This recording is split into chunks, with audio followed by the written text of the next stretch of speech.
XVONE, up for critical review and reaction is the late, great Jordan Maxwell in a piece titled, Exploiting Organic Polarity. Well, so many people are trying to do the perceived right thing altruistically, and they're just driven down as some form of nuisance, some demon that is masquerading as something other than they really are, when it's the real demons that masquerade as something other than what they really are, and they're elevated to the status of hero in our society.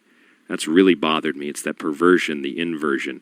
And who better to talk about this subject with than Jordan Maxwell. Jordan Maxwell is on the line with us. You can find his information at jordanmaxwellshow.com and jordanmaxwellresearch.is. I'm sure he'll tell you all about that. I have no notes for this show, but Jordan, welcome to the Secret Teachings. Take us in any direction that you would like to go. Well, thank you, Ryan, for inviting me back. Always a pleasure to be on the show with you. And there's so many things going on today that have ancient beginnings, and I think that this is where I have always been more interested in, is not what's necessarily going on today, as much as tracing back into ancient history where things have come from and why we are still doing today what humans were doing many thousands of years ago, and we still haven't figured it out yet, what we're doing and why we're doing it. So there's a lot we can talk about in relation to theology, religions, governmental structures, etc. I don't know if you have any ideas about where you would like to go with the conversation, or we'll just turn it loose and see where it goes. Let's do a little bit of both. What you just mentioned there, you say you go back into the ancient world. If we understand some of those elements, some of those symbols, literally and figuratively from the ancient world, it helps us to understand how things operate today, I believe. So it does relate to the modern day and what is happening today as much as it does to 1,000 years ago. Yeah, and I think an interesting point I'd like to start off with is that, and I've said this before, but it bears witness to be said again, that if you have, it's just an example, but if you have a two-story building and you're going to put a lot of weight on the second floor, like printing presses or automobiles or whatever, smart thing to do is to go downstairs and remove the ceiling tiles and look at the foundation of that floor that you're going to put all that weight on, to see if it's going to hold up to that kind of weight. And so what you're doing is you're standing under the foundation you're going to build on. And this is where we get our word understanding, because you're standing under the foundation. So the idea being is that if you really want to understand what's going on today, you have to go back to its foundations. And that obviously implies you've got to go back to the beginning of all of these horrors and sorrows that we're going through. Where did they start? I mean, how did they begin? And the ideas of religion that we have, the concepts and belief systems that are existing today, everybody is totally into, that are into that kind of thing, but nobody seems to have ever questioned where did it all come from. And we don't mind setting up wars to destroy and kill and murder all over the world based on religions, but nobody's ever, bothered to ask the question, where did these religions come from? And what is the basis for these teachings in the different philosophies and religions of the world? And so when you get into looking at the background of our belief systems in the Western world, we're confronted with three major religions, basically Christianity, Judaism, and Islam. All three of those religions are based on fallacies. All three are totally based on fallacies. The Islamic religion is frightening to me. It's fearful, because it's loony, it's lunatics, lunatic teachings and incredibly interesting but silly beginnings. If you go back into the history of Islam and go back into the history of the teachings. So that's the one story. Then Christianity is an overwhelmingly obvious relying on, the story of Christianity is obviously relying on a far, far more ancient story of which it was taken from in India and Egypt. But of the three, Judaism is from my point of view, the funniest one to deal with. There's so much humor can be brought into Judaism. Because it is a funny religion when you begin to look at the foundations of Jewish teachings in the what do we call it, the Old Testament. Christians call it the Old Testament. The Jews call it the Torah or the Law. But when you look into the actual beginnings of the teachings in the Old Testament, some of them are very, very interesting and very enlightening.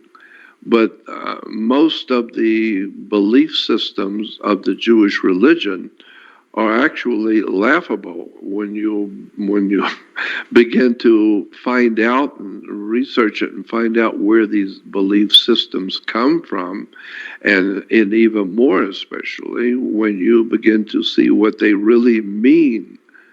There's so much in the Old Testament Judaism that sounds very, very holy and very strict, and yet once you do the research into it and find out where these ideas came from, it then becomes laughable. Because first of all, the very history of the Old Testament is not only it used to be in question. Now it's not in question. We know where so much of the Old Testament came from. And how it was put together. Now, myself, I've only been looking at this for 58 years, so I'm not an expert on anything. But I've been looking at the subject for almost 60 years.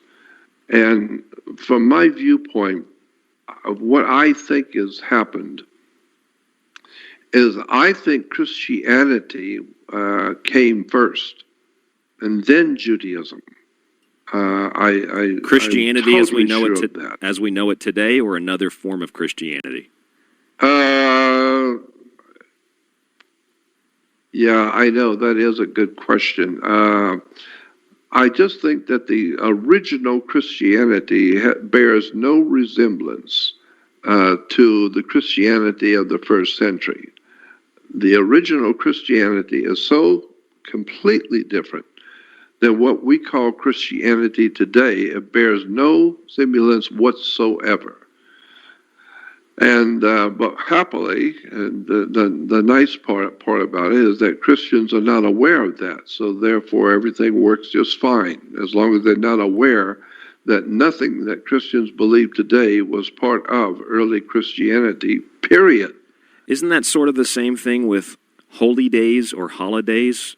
Don't have any idea about the origins or the symbols. Not that it's necessarily bad, but we just participate and give ourselves to things that we don't understand, mostly. Yeah, that's exactly right. We just give ourselves over to and take part in and participate in the celebration of certain events and certain times of the year, etc. Never really understanding where these beliefs came from, and I don't see it as evil at all. Christmas, I think, is a beautiful time of year, and Easter is also a beautiful time of the year. But you need to understand that. Well, first of all, it's interesting to realize that all over the world, governments of the world all have, and countries all over the world have holidays, have holy days. They're different probably in most countries, but nonetheless, there are specific holidays for the people of different nations. One of the main reasons why that there are holidays is because of the ancient Egyptians and the counting of time in calendars. Because the ancient Sumerians, Babylonians, Phoenician, Canaanites, etc., especially the ancient Middle East, they kept time by 360-degree circles. So if you draw a circle and you put 360 dots equally arranged around that circle, that's 360 dots around a circle, we would then say that's 360 degrees or 360 days of the year. And this is why your watch is always around. It's around with the 12 numbers, 1 through 12, because the year is based on 12 months of the year, the 12 signs of the zodiac, and it's a round year, and there are 360 days in the calendar.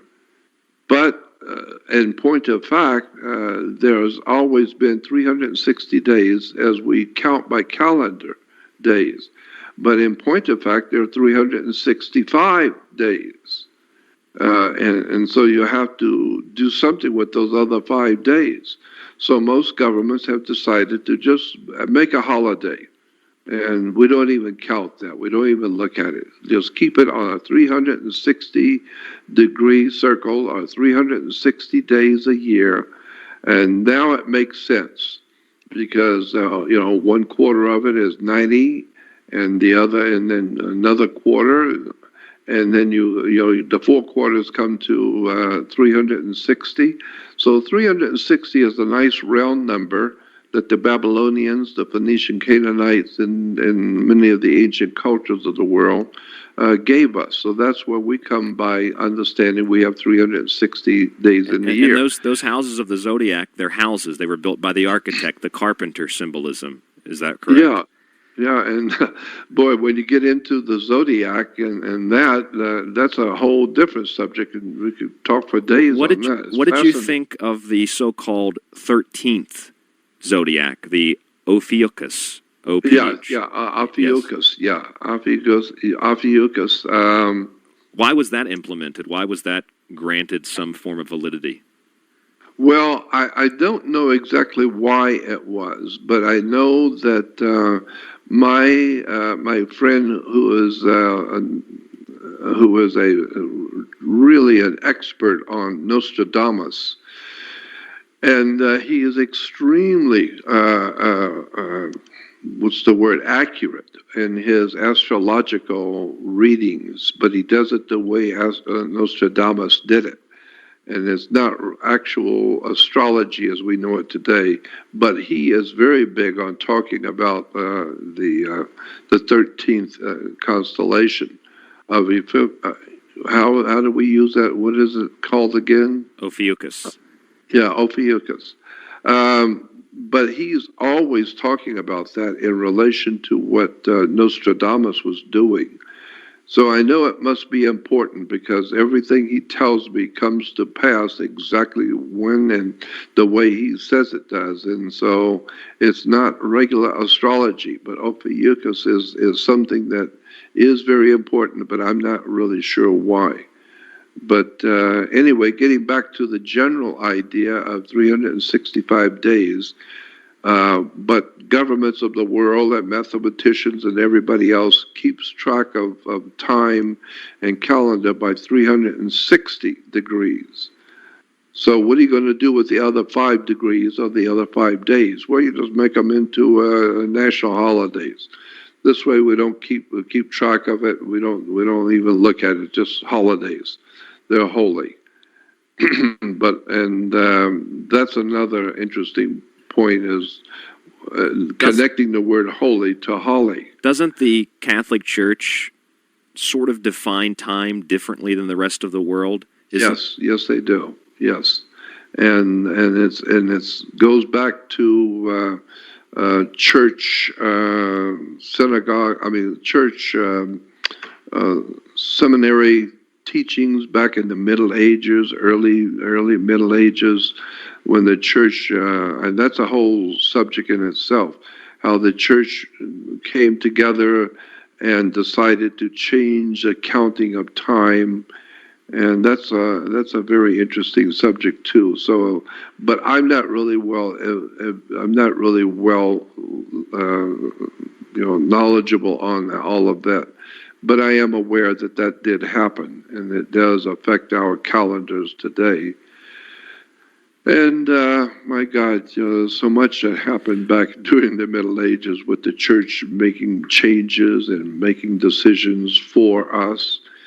And, and when we're born into the world today, we just come in as babies and we don't know that we're even alive. And then eventually we begin to understand that we're alive and looking at the world. And then we begin to mock and copy our adults and thinking and reasoning. And before you know it, we are adults like everybody else, and we believe the same things and learn the same things and accepted the world, as it was presented to us, never realizing that, the children who are being born today are going to learn about computers and iPhones and all that kind of thing and artificial intelligence, but they're never, ever, ever going to know anything about freedom, liberty, justice, and the way America operated back in the 20s and the 30s and the 50s. It's like they're taught that those types of things, Jordan, the latter, freedom, liberty, that those are perverse, and that we should accept the actual perversity as something that is otherwise sort of defined as liberty and freedom. As if we're told freedom is slavery. It's like 1984, freedom is slavery, ignorance is strength. War is peace. Right. Yeah. You're right. That's crazy, but that's true. And but my point is that children being born today will never know what their grandparents lived in and how their grandparents lived. You will never know how your grandparents actually lived and their everyday routine of life and how they lived and how they fixed their food and how they transportation, etc. It's not very important. What's important is you to learn what you need to know to operate in the world you live in. But that being the case, well, let's go all the way back to the time of the ancient pharaohs of Egypt and see what kind of a world that they lived in and where they had come from. Who were the ancient Egyptians?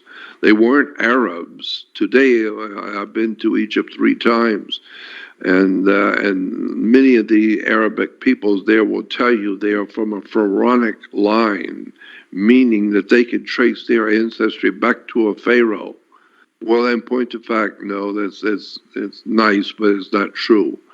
Because there's a world of difference between the sun and the moon and up and down and Arabic and Egyptian. Egyptians is a totally different story than Arabic today. Arabs are not Egyptians. As a matter of fact, the very name Egypt is a Greek word that the people living in that land do not call themselves Egyptians or do not know of their country as Egypt. That's a Greek word. That country we call Egypt was originally called Kemi. And so it gives us our word chemical, Kemi. And then the belief systems that came out of ancient Egypt are dominating us today. Is this like alchemy? Yeah, like alchemy, and alchemy, and the country of Kemite. Was that because there was a priesthood in Egypt called the Kemite priesthood? From what I understand, the priesthood essentially ran the Egyptian state. They had power over pharaohs, and the priestly class, whether you consider them white or black magicians, at least in the secret teachings in Memphis and places that were more dedicated to the preservation of the secret teachings, these people had a very, even to this day, advanced understanding perhaps of nature. And Egypt is a central hub for some of the greatest thinkers, philosophers, scientists, etc., who traveled to Egypt to learn what the Egyptians, or at least what some of the Egyptians, knew. What is it exactly about Egypt, then, that even to this day, is it just because, as you said, we're dominated by that today? What exactly is it about Egypt that made Egypt as a symbol, as a country, just so powerful, and it weighs so heavily as a symbol on the subconscious? Was there a significant reason for that? Well, first of all, everything you just said about Egypt was absolutely correct. The priesthood were the powers. They were the powers behind the throne, so to speak. And just as it is today, we have people we call presidents and royalty in England, but the real power is hidden. And that nobody messes with. And so you're right that religion is actually the really powerful presence on earth behind governments. And so, and this is why lunatic people who are into religions can drive a whole nation into war. And the politicians running that country have to go along with whatever the priests are saying, whatever the heads of the religion are saying. They dare not go against them. And so, well, because of something even the Romans believed and the Romans taught in their law, the ancient Roman Empire, there was a maximum law that said the will of the people is the voice of God. The will of the people is the voice of God. Simply meaning that if you can get enough people in your city to believe, if you could get 90% of the people in your city to believe something and want something, that's like the voice of God. The government over that city or that town or that country or that state is going to acquiesce. They're going to give you what you want. You get that many people in the street demanding something, and well, the voice of the people is the will of God. So this is how religions get to be so powerful. Is that it's easy to get people to believe things, and once they believe, and then they raise their children to believe it, and their children raise their children to believe it, until today you've got 7.5 billion people around the world who've got all kinds of religious beliefs depending on their country and their point of origin. And now we got a whole new powerful running of the world from behind the scenes. I think, doesn't a lot of it tie into human psychology?